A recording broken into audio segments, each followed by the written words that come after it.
Alright y'all, it is time for the next episode of the Monday Mr. Money Mustache Motivation. Mr. Money Mustache is a popular financial independence retire early blogger. On Mondays I pick an article of his and read, and we discuss what we think down in the comments below. As always, I link to the articles down in the description box below if you would like to learn more about Mr. Money Mustache or visit his website. Today's article is a great one. This is from May 26, 2012, and it's titled Guest Posting Financial Independence 23 Years Later. And this guest posting is about Jim Collins. He is the author of The Simple Path to Wealth, a book that I highly recommend for beginner investors, and I always link to that book down in the description box of all of my videos. I really like Jim Collins' take on investing. I love the fact that he keeps it simple and shows a way where anyone can be successful when investing in the stock market, keeping it simple and not having to feel like you're so intimidated by investing. So with all of that said, we will jump into the article.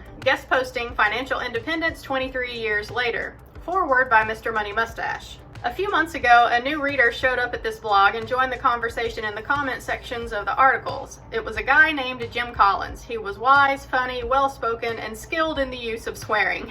So I checked out his blog and learned more. It turns out he's older than me, around 61 apparently, and has had a long and interesting career in positions ranging from tree trimmer to fancy businessman and beyond, and has been financially independent since around 1989. Since that's approximately the year I learned to drive a car, I figured this man would have quite a deep perspective on what life is like when you are not driven solely by the need to earn a paycheck. So I asked him if he'd be interested in sharing that perspective with us as a guest posting. What has life been like since then? How do you fund your daily expenses? How has the health insurance situation worked out? What do financial crashes feel like? And what is your overall advice for those reaching financial independence and/or early retirement? The following story is what he sent me in response. It has never been about retirement.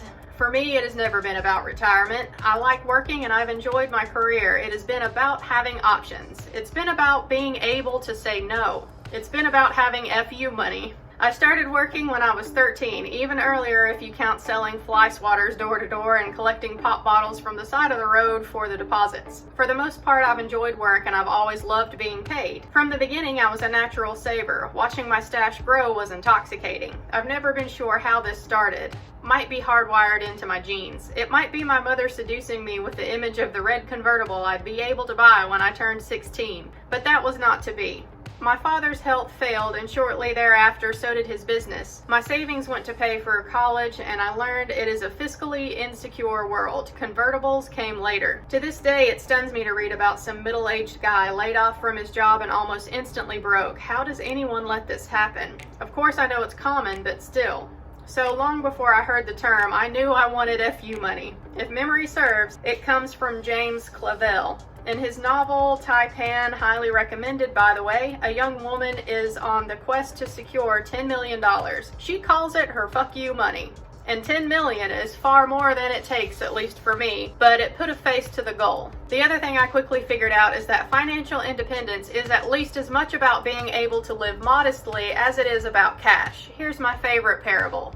Two close boyhood friends grow up and go their separate ways. One becomes a humble monk and the other a rich and powerful minister to the king. Years later they meet. As they catch up, the minister in his fine robes takes pity on the thin, shabby monk. Seeking to help, he says, "You know, if you could learn to cater to the king, you wouldn't have to live on rice and beans." To which the monk replies, "If you could learn to live on rice and beans, you wouldn't have to cater to the king." Most all of us fall somewhere in between the two. As for me, it's better to be closer to the monk.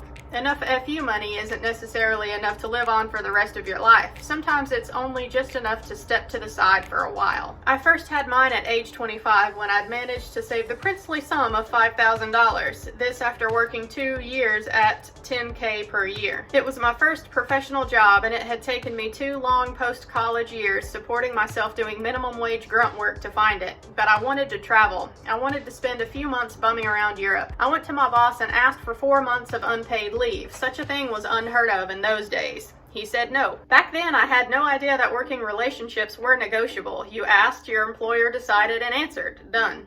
I went home and spent about a week or so thinking about it. In the end, as much as I liked the job and as tough as I assumed finding another would be, I resigned. I wanted to go to Europe, then a funny thing happened. My boss said, "Don't do anything rash, let me talk to the owner." When the dust settled, we agreed on a 6-week leave, which I spent riding my bicycle around Ireland and Wales, and a month of annual vacation going forward. That got me to Greece the following year. My eyes were opened. FU money not only paid for the trip, it bought me room to negotiate. I'd never be a slave again. Since then, I've quit jobs 4 more times and have been kicked to the curb once. Blame my short attention span. I've sat on the sidelines for as little as 3 months and for as long as 5 years. I've done it to change careers, to focus on buying a business, to travel, and the time it wasn't my call, with no plan at all. I did it just last year at age 60, and the intention is to remain retired, but who knows, I do like getting paid. My daughter was born during one of these, unpaid leaves. These things happen when you've time on your hands. Now 20, she has grown up with dad sometimes working 18-hour days and constantly away from home, to dad sleeping late and lounging around, but she always knew what I was doing, for the most part, was exactly what I wanted to do at the time. When she was in 1st grade, I went to a parent-teacher conference. My wife introduced me and the teacher said, "Oh, Mr. Collins, how nice to finally meet you. You're the father who's never home." A period of lots of business travel. But then shortly after 9/11, my company kicked me to the curb. 6 months earlier, our division president had taken me to a congratulatory lunch for a record-breaking year. We were explosively growing and embarrassingly profitable. Over a bottle of fine wine, we discussed my very bright future. It was the best job I ever had. Great team, great leadership, great fun, great money. I had just cashed a bonus check for more than I had ever made in a single year before. A year later, my little girl and I were sitting on the couch watching a news broadcast. The concerned news crew was filming people standing in a Depression-era style bread line. They were, the reporter said breathlessly, the newly poor suffering from job loss in the dismal economy. I was still unemployed and licking my wounds. "Daddy," said my little girl, "are we poor?" She was gravely concerned. "No," I said, "we're just fine." "But you don't have a job," she said, thinking, I'm sure, just like those poor souls on the TV. It was, as they say, a teachable moment on the power of and need for FU money. I like to think these experiences have taught our daughter the value of having money and the joy of work when you aren't effectively a slave to it. When she was about 2, her mom went back to school. It was during my business buying phase and I had lots of free time. While mom was off evenings at school, the little girl and I spent endless hours of playing and watching The Lion King over and over and over. I've probably seen that movie more times than all other movies combined. We still laugh remembering the teacup towers we built. These hours were the foundation of the relationship we've grown to cherish. Even though I didn't have a paycheck coming in, around then we also decided my wife should quit her job to become a stay-at-home mom. This was a very tough call for her. Like me, she'd been working since childhood and loved it, but the problem was mostly without a job, she felt she wouldn't be contributing. I was failing to convince her until I hit upon this. "We have FU money," I said. "We don't care about fancy cars or a bigger house. If you kept working, what could we possibly buy with the money that would have more value than your being home with our daughter?" Far and away the best purchase we ever made, and we never looked back. So we had no working income. For those 3 years, our net worth actually grew. As for me, I failed in finding a business to buy, but the search morphed into consulting work, and a couple of years into that, a client hired me for more money than I'd been making at a job I'd left years earlier. Such is the price of failure in the USA. As Leo Burnett once said, if you reach for a star, you might not get one, but you won't come up with a handful of mud either. When we moved to New Hampshire, my wife started volunteering in our daughter's grammar school library. Their hours, of course, matched perfectly. And after a couple of years, they offered her a paid gig. It's not the corporate job she had been used to, but it's also stress-free and fun. She's never looked back. For the most part over the years, we've been married. June 19th is our 30th anniversary. At least one of us was working. That handily solved the tough problem of health insurance. During the early 1990s, when we had an overlapping employerless few years,